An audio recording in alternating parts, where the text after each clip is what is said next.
Hello and welcome to a brand new live edition of Squared Circle Radio here on our YouTube channel. If you are listening on podcasts, well, welcome to you as well. We appreciate you being here. My name is Chris Belcher. I am your phenomenal host. You can follow me at Chris Belcher24 on all social media platforms. I would appreciate it. Again, if you're watching on the YouTube channel and you're not subscribed, please make sure you do that. Hit the thumbs up button on the video. If you're listening on podcast, make sure that you are following on whatever platform that you have chosen. Make sure you rate the show, review the show. All of those things are very much appreciated. All right, coming off the heels of ESPN debut for WWE WrestlePalooza was this past Saturday. If you missed our instant reaction podcast on our YouTube channel and on the podcast feed, make sure that you go back and check it out. I would appreciate that as well. Give us some feedback. Let us know what you think about our instant reaction, I guess is the best way to put it. So let us know what you think about that. And then we're going to try to address some of the fallout here tonight following Monday Night Raw, an interesting episode of Monday Night Raw. I thought some good things, some interesting things, especially that ending. We'll discuss some of that here in just a little bit. Let's talk about WrestlePalooza, though, because we've had 48 hours to digest it. We've had 48 hours to read some nonsense on the internet. We've had 48 hours for ESPN to write a review and give it a C, and for everybody to be all up in arms about it and all that other kind of stuff. Listen, Sam Roberts brought up this point, and I have to give him credit on his podcast earlier this morning that dropped. I have to give him credit because we were told that we were going to get shocking moments and surprises, and it'd be nothing like we've ever seen before. And, you know, a classic way that WWE hypes up a PLE. And Sam Roberts said that maybe those shocks and surprises and all that kind of stuff, maybe that was more for the ESPN audience or for the casual audience. Maybe, just maybe, and maybe I'm sounding like a shill here. I probably am. Drop it in the comments. I don't really care, okay? Maybe, just maybe, the WWE fans or internet wrestling community, however you want to put it, we have our expectations too high. We're used to a certain level. And every time that WWE hits that level, we expect them to keep going up and up and up and up. Like, for instance, I saw someone posted a tweet earlier today that said, man, Triple H from 2022 to 2024 was just cooking. What's happened since then? Well, we can't have it just be bangers all the time. Now, I get that when we're promised something, they should deliver, or when it seems like we're going to get something and we don't get it, we're disappointed. I'm not saying I wasn't disappointed in the lack of surprises or shocking moments at WrestlePalooza. We did get Pat McAfee, which we kind of figured we would. The announcement of Stephanie McMahon going into the Hall of Fame was a surprise. Most people will be like, well, that was what it was. Got The Undertaker. I think to the point, I think now people are saying, well, it is what it is. Hello. I jumped up off my couch when the gong hit. It was insane.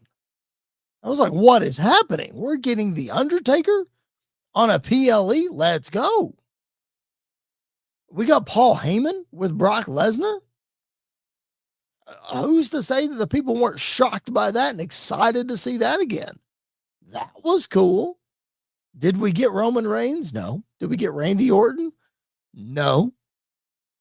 So I can understand why a lot of people were disappointed. I do. I really do get it. I understand the disappointment. City Kitty in the chat. Thank you, City Kitty, for being here. Me too for Taker. Listen, my 6-year-old also jumped off the couch when the gong hit. It was wild. He thought it was so cool. that The Undertaker was on a motorcycle. So we got some cool things. Did we get maybe all the cool things that we wanted? No, we didn't. But we still got some cool things.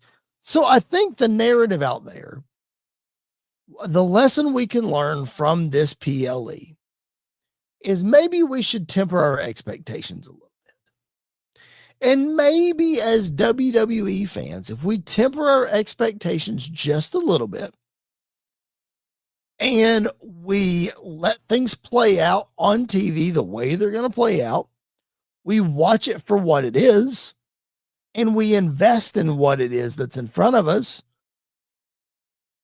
maybe we'll be a little more entertained. Well, there's a novel idea. If we watch the product, if we're investing in the product for what it is, and we're not getting sucked in by the keyboard warriors who all they want to do is complain, maybe we'll have a better time watching wrestling. Maybe we'll be entertained. Listen, you guys out there watching this show know that I can't stand the keyboard warrior community portion of the wrestling fans. I just can't. I can't deal with it. If you know of my fandom of the Tennessee Titans, I feel the exact same way about the people who complain about them on the internet, on Twitter. Now, for good reason, the Titans are 0-3.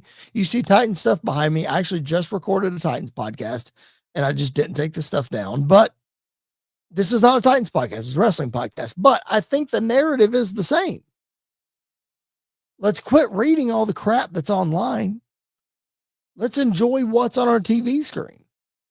Let's take it for what it is. Now, speaking of online, like there's a narrative online out there that WWE decided that since AEW moved All Out to an earlier time slot, that they pulled some of these surprises away. And they just said, we'll use them at a different time. We're just not going to use these shockers since we're not going head to head with AEW. That is the dumbest thing that I have ever heard. That is literally stupid. Like, WWE has billion-dollar deals with Netflix and ESPN. And despite what a review that came out from ESPN about WWE and about WrestlePalooza, which, by the way, if you follow that guy on Twitter, he's a big AEW fan. I'm just saying. But despite what ratings may say or what have you, WWE is still trying to put on a good product for ESPN and for Netflix. They're not trying to hold their cards. Now, I don't take it as me saying they're not holding their cards to build a story, to build to a big match, and they're just rushing everything. I'm not trying to say that. What I'm saying is if they have the opportunity to do something, they're not saying, oh, well, we're not going up against AEW anymore, so we're not going to do it. They have the opportunity to do something, and it makes sense for the story. They're going to do it. It's how WWE operates. There's way more at stake here than just a head-to-head pay-per-view that ended up not happening. There's real money and stuff on the line here. WWE is not just saying, oh, well, forget all that. We're going to play this little war with AEW. There's far more things at stake than that. Now, is there somebody out there who it's their job to keep track of the AEW events and when they're going to take place and when we can go head to head with them and when it makes sense? Yeah, there probably is. So I'm not saying that part of the narrative doesn't exist. What I'm saying is that's not the primary focus. It's just not. So I don't know. I don't know. We're never going to fix the internet wrestling community. We're just not. But that narrative out there just absolutely drove me nuts. I'm going to address a couple of more narratives that have been out there. Some speculation, and then some that some people believe is gospel and is absolutely not.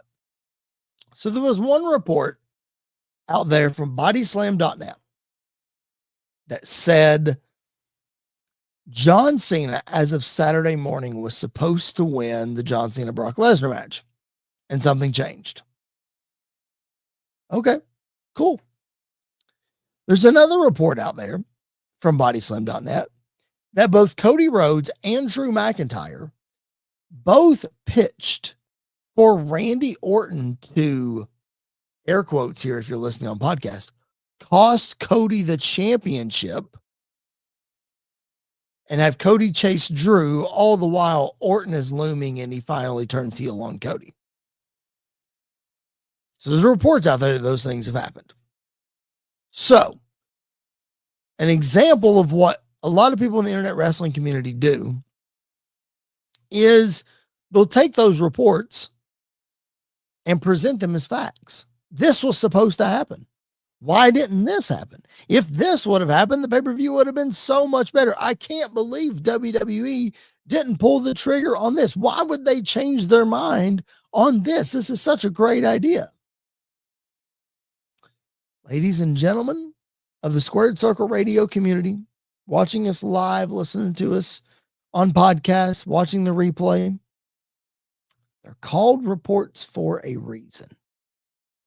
Better yet, let's just say those reports are facts. In the John Cena Brock Lesnar situation, WWE has the right to change their mind.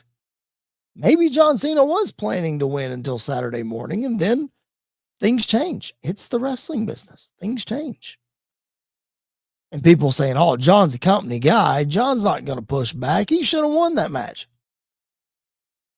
As I said on the WrestlePalooza post show, let them cook. Let's see what happens. Because if Brock Lesnar would have been pinned in that match, if John Cena would have won, there would be nothing else for John Cena, Brock Lesnar to do. So them bringing back Brock Lesnar, having him win, means two things. Number one, we're getting more John Cena versus Brock Lesnar in some way, shape, or form. Number two, there's more for Brock Lesnar down the road than just this John Cena thing, because they wouldn't have brought him back and presented him as the killer that he was if they didn't have something else planned for him. Just makes sense. People saying, oh, it ruined John's retirement tour. It didn't ruin it. We got 5 more dates left. We got 5 more dates. Let's see what happens in those 5 dates and leading up to it and whatever.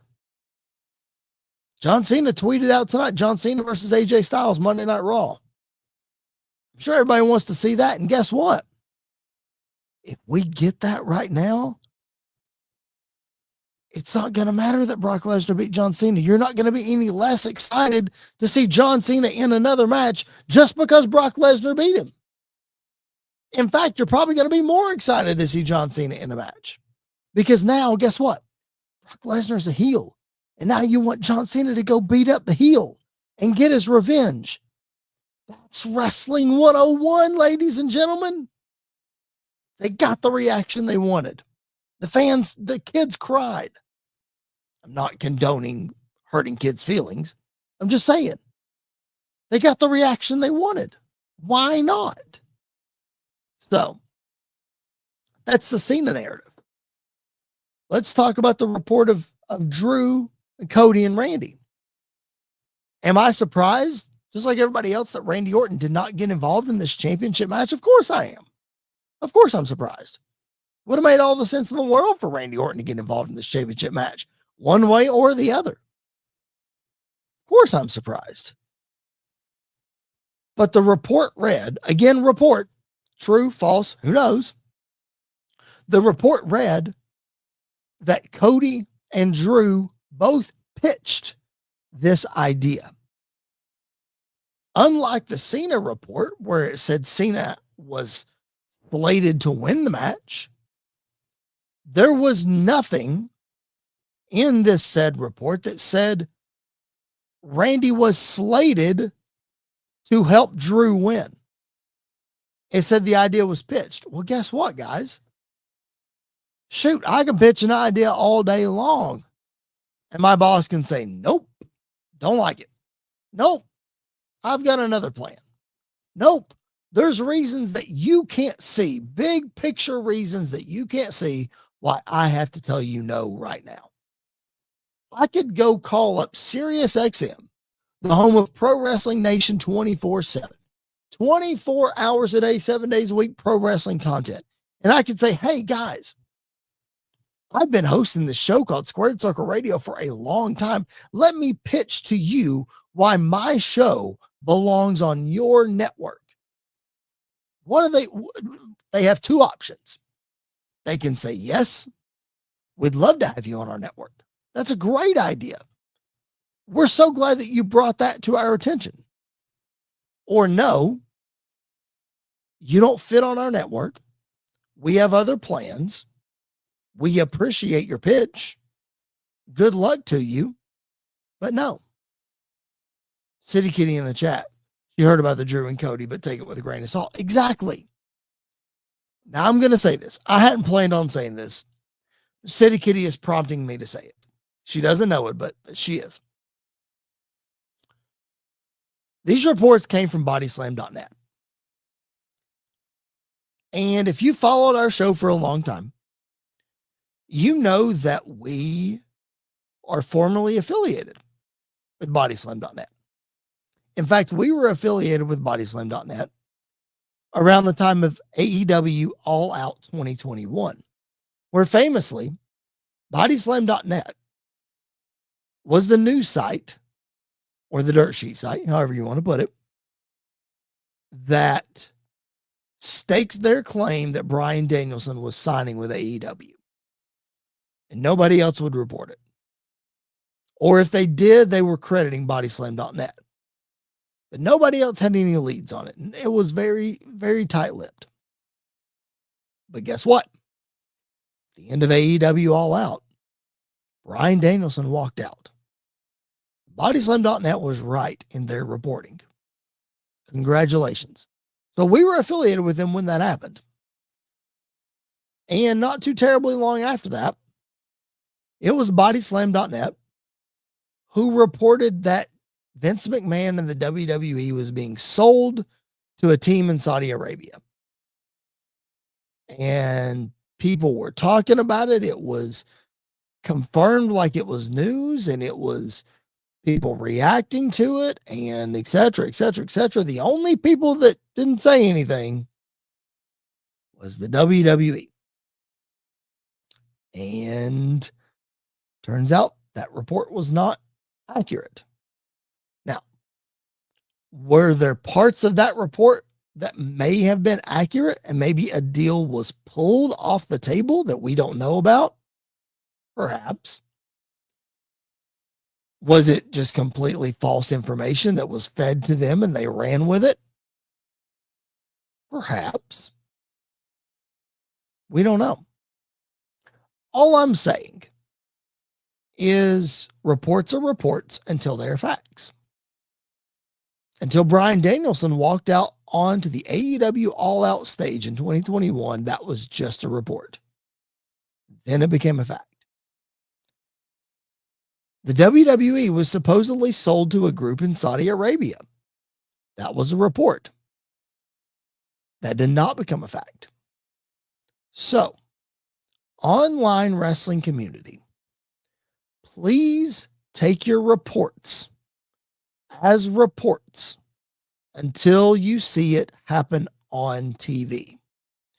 Please do not present it as this is exactly what was going to happen, and they changed their mind for some reason, or why would you do that, or blah, blah, blah, blah.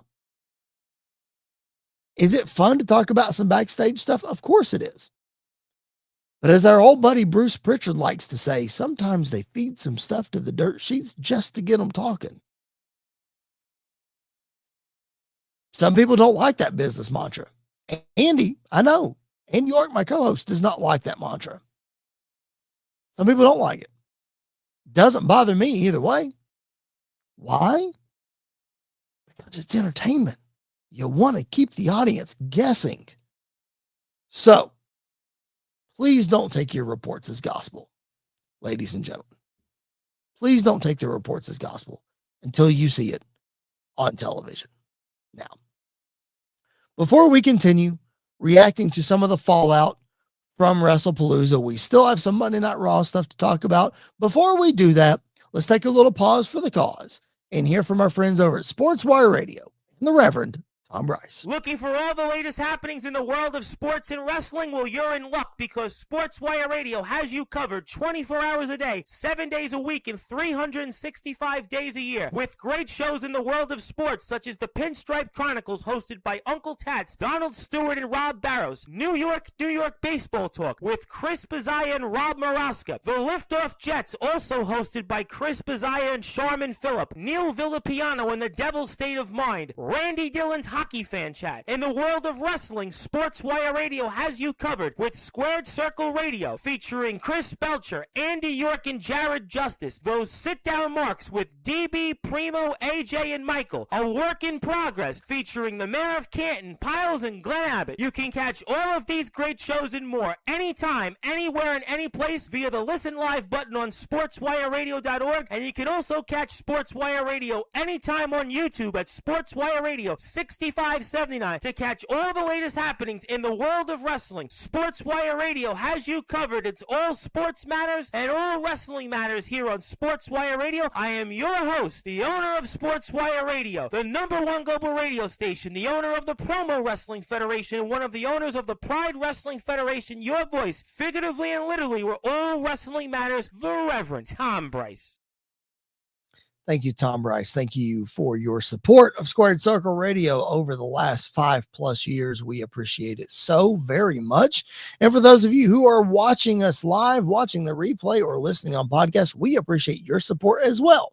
Whether it is your first time tuning into the show or you are a returning guest, we appreciate it so very much. My name's Chris Belcher. If you could do me 2 things tonight.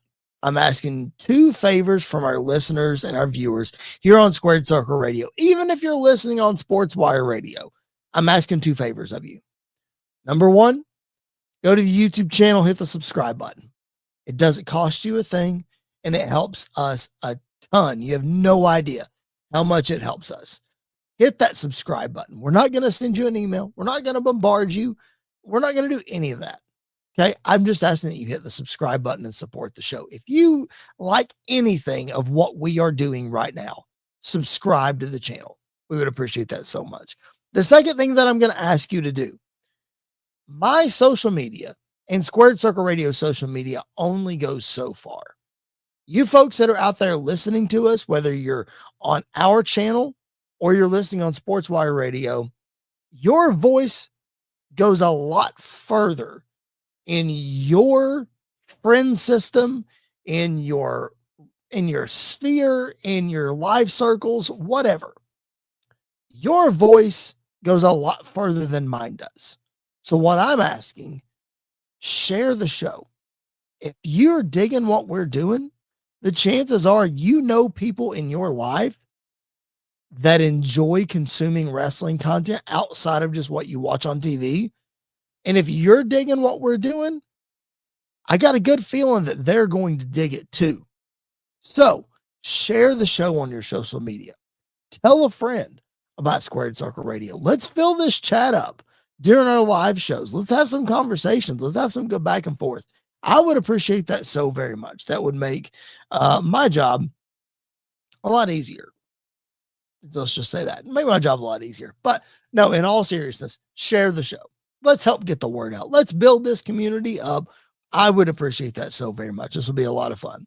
All right. One more thing from almost said Crown Jewel. We're going to talk about Crown Jewel. I have some matches already announced for Crown Jewel. We're going to talk about that here in just a minute. One more thing that I want to address over the weekend that happened in regards to WrestlePalooza. And that is regarding the return of AJ Lee to the ring. She went like 29 minutes or so that match was. Longest match of her career. Could be the best match on the show. We'll see. I have to admit, I've been a bit busy over the last 48 hours. I have not completely rewatched WrestlePalooza yet, so I cannot comment on the Stephanie Vaquer Io Sky match. I know that's the one that everybody's telling me I need to watch. And I know that's the one that everybody is telling me that I need to comment on, and it's the best match on the show, etc., etc., etc. So I apologize for that. Let me get to these comments from City Kitty real quick in the chat before I talk about this last thing about AJ Lee. Subscribed, liked, shared. Thank you so much. I appreciate that so much. And then City Kitty, also, thanks for the history on that. Didn't know about all of that. Of course, it's good to know who you can trust. She's talking about the Bryan Danielson stuff and the Saudi Arabia stuff with bodyslam.net. Yes. Unfortunately, and I'm not lumping bodyslam.net into one category or the other. You can choose your side. Doesn't matter to me. What I'm saying is there are some wrestling journalists, I use that term loosely, / dirt sheet writers who you can trust, some that you cannot.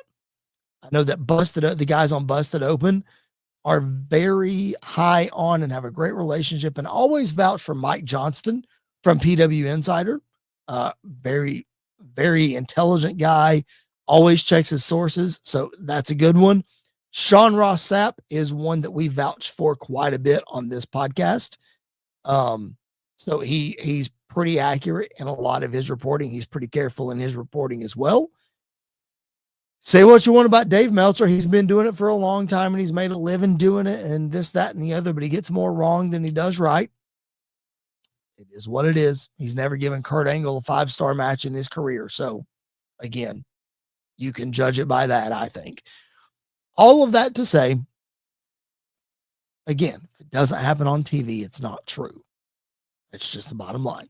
So, dirt sheet writers and wrestling journalists, they have a job to do and they're trying to make money. And sometimes they'll go to great lengths to do that, no matter if it is the truth or it's not. So, all that to say, just be careful on what you read and what you believe. And just know that at the end of the day, if it's not on TV, it's not true.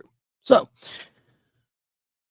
AJ Lee's debut over the weekend apparently brought up some controversy. Now, again, she wrestled the longest match of her career. Most people are saying it's the best match on the card, but there was a camp, a small camp, if you will, who raised a stink about this debut.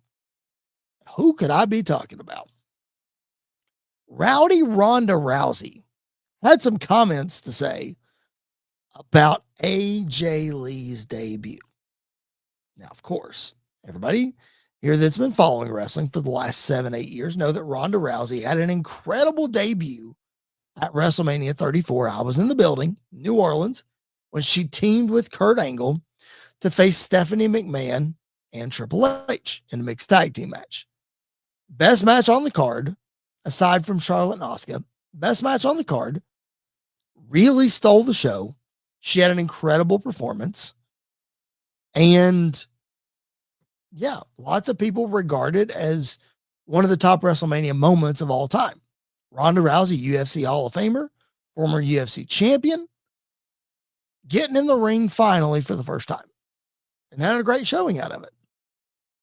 Ronda made some claims after AJ Lee's debut that her return was horrible.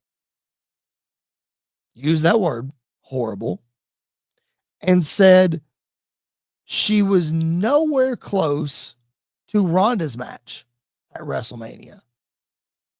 And that it looked like AJ wasn't even ready to get back in the ring.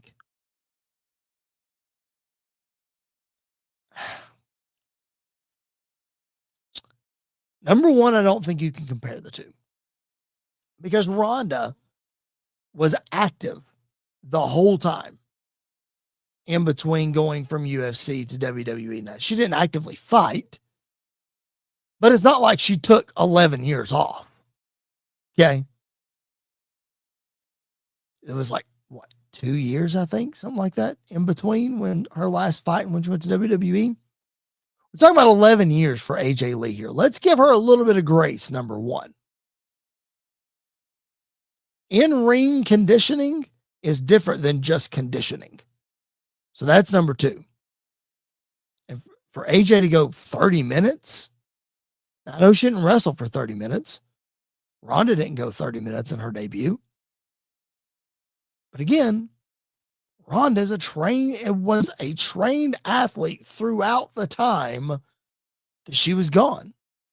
AJ Lee, also a trained athlete, one of the best women's wrestlers of the Divas era. I'm not saying that she wasn't in the gym 7 days a week during those 11 years. She was in great shape when she came back. She looked incredible. But I don't think she was in wrestling shape, if I can say it like that. Maybe that's the wrong term to say, but I think you guys that are watching or listening can get what I'm saying here. Like, she wasn't as active as Ronda Rousey. So I think that's an unfair comparison to try to say, well, mine was better. Look at me. Well, like, AJ was away for 11 years.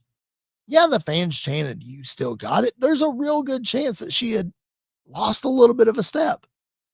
You also had 3 more people to contend with. Now, I know Ronda did as well, but I don't like comparing the two. What I will do is compare the wrestlers, AJ Lee and Ronda Rousey. And Ronda had a couple of entertaining matches in WWE. She's also been on record recently bashing her feud with Alexa Bliss, saying that all she did was sell merch and she didn't want to be in there with Alexa. You don't want to get in there with somebody that sells merch and is a bad guy and can put you over, did put you over. That right there, to me, proves that Ronda doesn't have a clue what she's talking about. She's bitter. She's not happy with the way her WWE career ended. Not sure if Vince or Triple H or whoever had anything to do. Doesn't matter. Doesn't matter. If y'all want to know more about it, go look up what Ronda's had to say about it. I honestly, AJ Lee is always going to be remembered as a better wrestler than Ronda Rousey. Ronda can have her opinions. That's fine. It's like Bret Hart having his opinion about Bill Goldberg and complaining because Bill Goldberg got paid all this money to have a couple matches in Saudi Arabia, and he didn't share it with Bret Hart because he's costed Bret Hart $15 million over the years. Sorry, Bret. Sorry, buddy. Anyway, I'm not quite ready to lump Ronda Rousey into the Bret Hart category, but she's really getting there. She's getting close. But for her to, again, what leg does she have to stand on to come out and say that AJ didn't have a good match, that she looked horrible? Yeah, City Kitty in the chat. AJ lived life for 11 years. Physically, yeah, exactly. Exactly. Bingo. So Ronda driving me insane, man. Driving me insane. All right. Swig a Mountain Dew for the working man before we hit one more thing and we get ready to sign off. So tonight on Monday Night Raw, a couple of matches were made official for Crown Jewel. Coming up in Perth, Australia, October the 11th.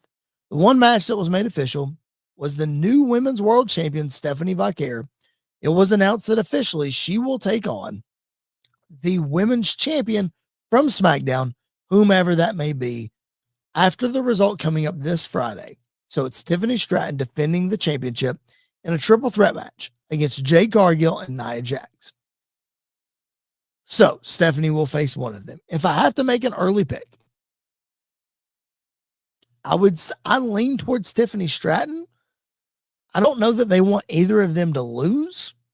Talking about Stephanie Vaquer as well. I don't think Jade Cargill versus Stephanie Vaquer is a compelling match at all. Really don't. Because before this, I leaned Jade Cargill winning this match all the way. Especially when we thought it was going to be on WrestlePalooza. Like, that was a slam dunk in my opinion. So now that it's on SmackDown this week, Before this crown jewel announcement, I leaned Jade Cargill, but now I'm just not so sure. I don't think that would be a good match at all. At all. Really makes me lean towards Nia Jax, honestly. Winning the championship back, having Nia versus Stephanie, having a true heel that the fans can boo and get behind Stephanie Vaquer. I don't know. I think ultimately I'll pick Tiff to win the match on Friday to take on Stephanie at Crown Jewel, but it won't surprise me if it's Nia. I'll be disappointed if it's Jade. I really will. The other match that was made official, this one was actually made official on Saturday after WrestlePalooza. We didn't talk about it because I was with you guys live on the Squared Circle Radio YouTube channel while the press conference was going on. Seth Rollins came out and confronted Cody Rhodes. Both held their championships up high. Triple H was next on the panel, and he made it official.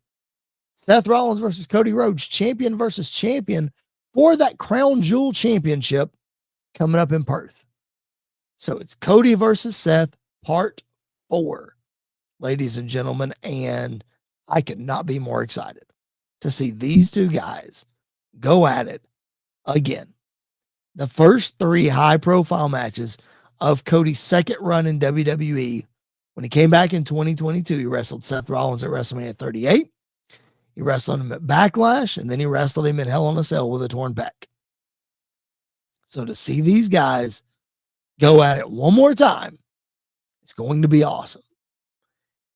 This time, Cody Rhodes reminded him tonight on Raw, hey, buddy, you haven't beaten me yet. You have not beaten me. Yes, City Kitty excited in the chat. Seth versus Cody. Let's go. Cody reminded him that he hadn't beaten him yet. Well, I got news for y'all. Cody's championship is not on the line. Crown Jewel.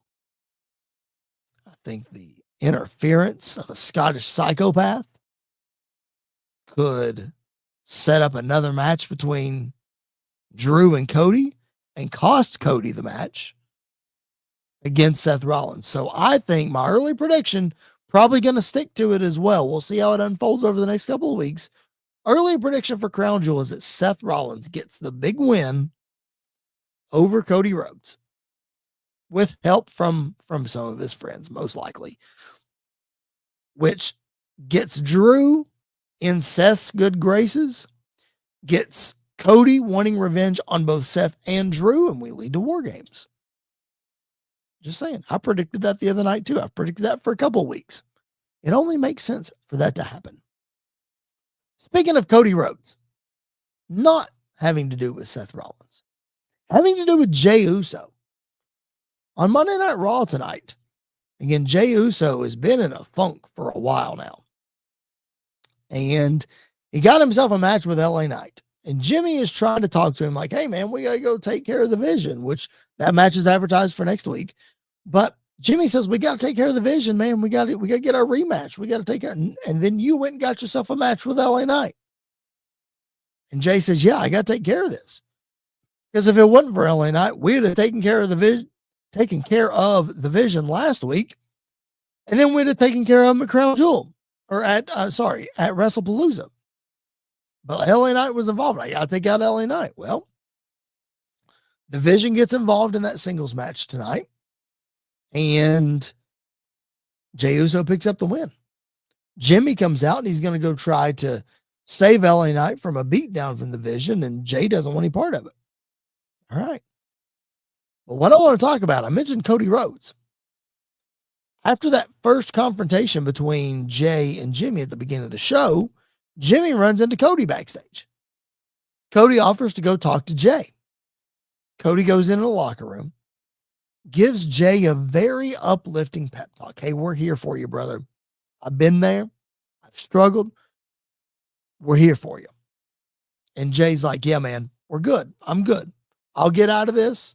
Blah, blah, blah, whatever. They dap up. Cody leaves. Jay gets this look on his face. Did you guys see this look on his face? This scowl at Cody Rhodes? I thought I caught him staring at Cody's championship while Cody was talking to him. I could be wrong. All I'm saying is, man, run Cody and Jay back in some way. Maybe Jay gets upset that Cody ends up being on a War Games team and he's not, or I don't know. That look, just like, man, oh, I don't know. It hit me too. I don't know. Also on Monday Night Raw, Asuka officially turning heel. Kairi Sane seemingly going with her. Rhea Ripley winning the main event over Asuka, and then Asuka with the blue mist to the face. Io coming out, Asuka attacking Io. I so thought that Io was going to turn heel and join up with the Kabuki Warriors. I think it's time for an Io turn. I think we need something different from her. I've always thought that, though. That's just me. Nonetheless, though, Asuka being full on heel. I mean, I just can't see her having that face paint and that persona and not being a heel. So she's got to be a heel. So glad that they officially made that turn. I was really thought it was kind of strange that it main evented Raw, I guess because it's Rhea and Rhea hasn't wrestled in a little while. So I guess that solidifies it main eventing Raw. But you could have easily done LA Knight versus Jey Uso as the main event, but it's fine. Give Rhea and Asuka a chance. It's a great matchup. WrestleMania 37 rematch, and they've wrestled a couple more times since then. But I mean, it's fine, I guess. It's just very interesting. City Kitty, banger of a match. It was really good. It was. The Mist is back. Yes, it is. Glad that the Mist is back. Very glad. That's a piece of Asuka's repertoire that needs to always be there. It's really, really cool. Really, really cool. All right. That's going to do it for another live edition of Squared Circle Radio. Appreciate you guys being with us. Did not expect to go 45 minutes tonight, but here we are, ladies and gentlemen. So I appreciate you hanging with us. The fallout of WrestlePalooza, it's behind us, or so we think it is. I'm sure there'll be some more reaction going as the rest of the week. So again, I did not get a chance to go back and watch the Women's Championship match. Also, I'm very disappointed. I didn't get a chance to go back and watch NXT Homecoming yet. I know I talked about it a little bit last week. I didn't get a chance to go back and watch it, but I do want to do that because I do want to talk about it. Also, some other things that we didn't get to tonight. I'll try to save it till next week because there are some interesting talking points. Seth Rollins made an interesting comment on Shannon Sharp's show this past week while he was promoting WrestlePalooza about wrestlers and their mic work that I want to get into. And also, some idiot on a Facebook page that I apparently follow, maybe it popped up in my suggestions or whatever, said that Hangman Adam Page is a bigger star than Stone Cold Steve Austin and that Austin wouldn't survive in this era. I'll just leave it at that. We'll talk about that next week. All that to say, appreciate you guys being tuned in with us, whether you're watching the replay, whether you're listening on podcast, or you're here with us live on the YouTube channel. Thank you so much for being here. We will be back next Monday with more new content here on Squared Circle Radio on our YouTube channel. Subscribe if you haven't already. Hit that notifications bell. Like the video. Follow the podcast on whatever platform that you're listening. And if you're locked in here on Sports Wire Radio, keep it right here because there's another great show right behind ours. I guarantee it. My name's Chris Belcher. Thank you for being with us on another live edition of Squared Circle Radio. We will catch you guys down the road.